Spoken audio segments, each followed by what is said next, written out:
Елена Дианова пару недель назад была в Таусе, в доме музея Фешина. Столько эмоций увидеть его работы вживую. Правда, их всего 5 там осталось. Остальные работы других художников висят. Ну да, там выставки проводят. Еще есть скульптуры из дерева Фешина. Энергетика у дома невероятная, светлая. Ну да, побывать там была моя мечта. Она сбылась в 2019 году. Я погулял по дому, где творил мастер. Его руками создана мебель, кровати, тумбочки, всяческие двери. По всему видно было, что он с такой любовью все это делал и собирался основательно жить в этом доме, но не получилось. Они развелись с Александрой, он уехал в Нью-Йорк, потом в Лос-Анджелес, в общем, не получилось.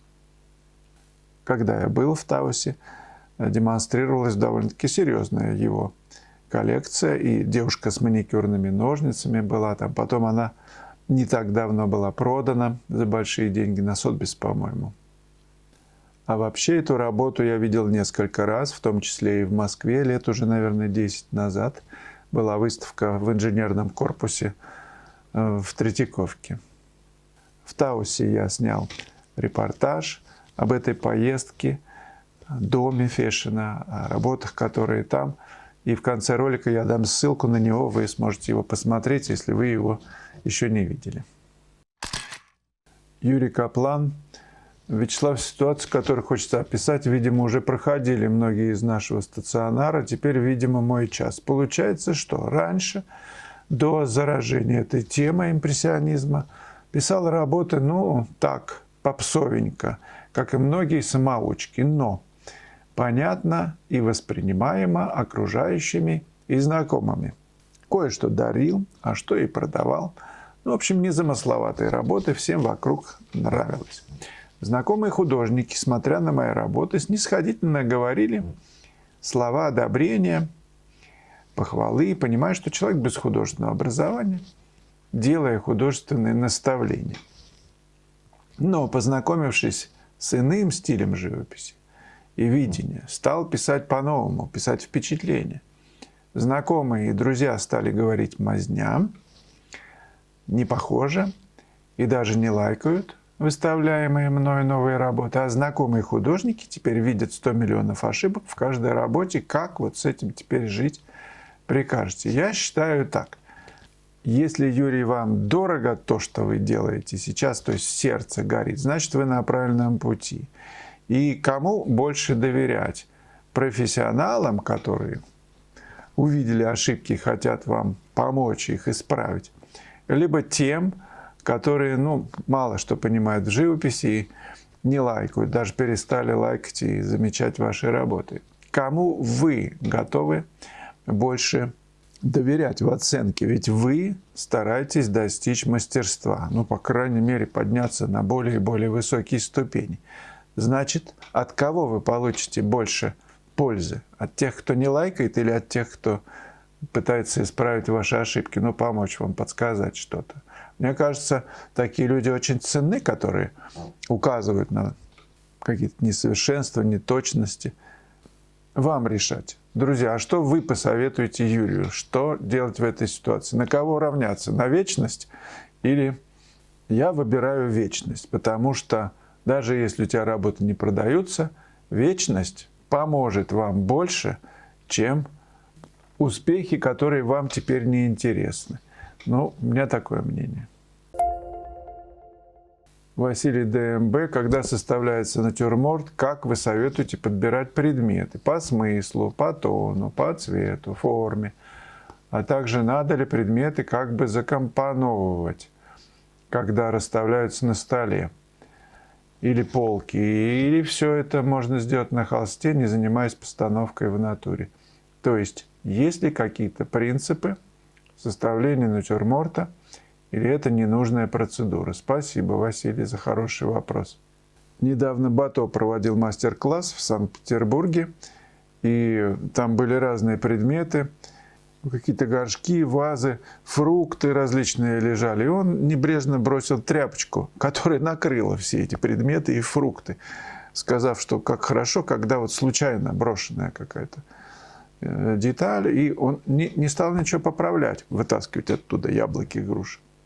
Это принцип работы в некоторых академиях в Европе, когда студент выбирает из того, что видит, и сам компонует на холсте композицию из того, что видит в аудитории или дома, я не знаю.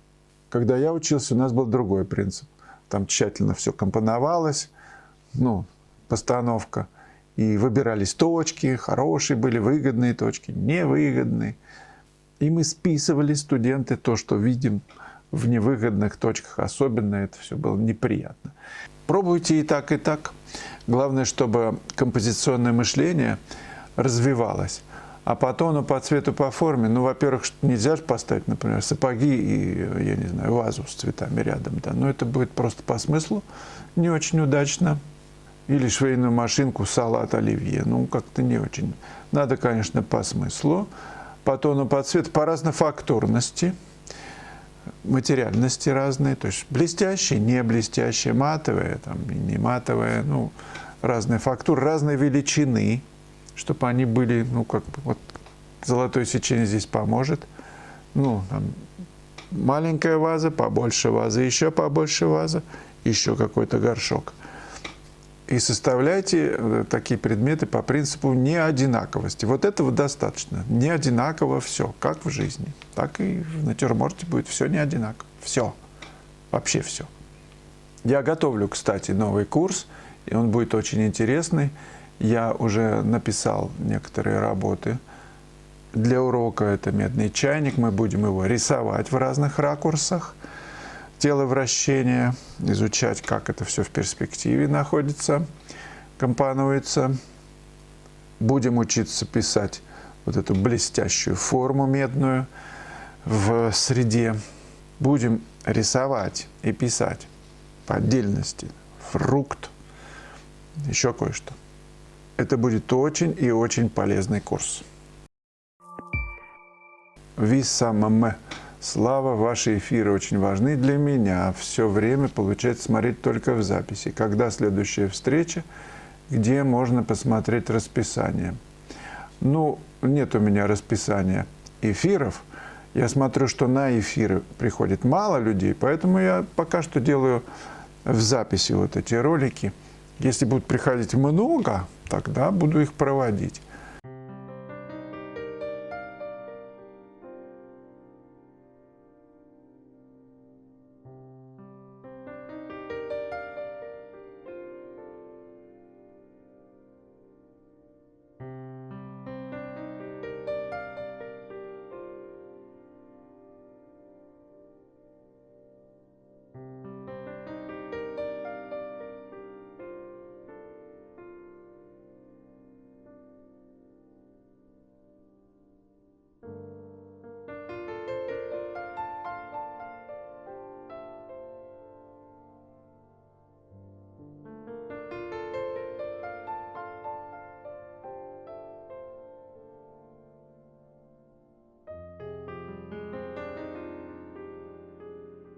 Ставьте лайки, комментируйте, задавайте вопросы. И как обещал, я вам даю сейчас ссылку на видео послание Фешина, которое я снимал в Таусе. Посмотрите это кино. Пока.